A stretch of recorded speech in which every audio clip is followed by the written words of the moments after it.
guys, ako po si Kuya Macho nyo. Nagbabalik po sa vlog. Macho Nation at slash Reyes Brothers. Shout out kay Don Ramon, kay Tita Emily, kay Laili, kay Taytay. Shout out sa kay Pastor Chris, kay Ma'am Jeannie, sa lahat po ng mga church member namin dyan at mga youth member niya, Margo, Thea, said mama ni Thea, si Tita April, saka yung daddy niya.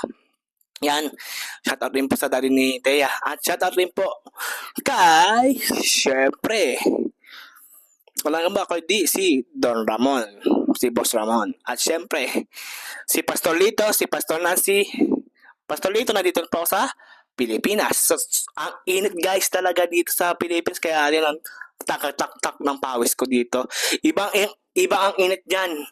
Papawisan ka dyan, pero hindi ka naman sobrang talaga. Yung sobrang pawis talaga sa kakanan dito sa Pilipinas. Yun guys, subscribe lang kayo sa aking YouTube channel. I miss you guys. Medyo na-miss ko kayo dito sa Pilipinas, kaya ako ay nagbabalik dito sa mag-vlog ng Macho Nation at slash Reyes Brothers Nation. Bye-bye guys. Shout out sa inyo lahat dyan sa church member at youth member. Bye-bye guys.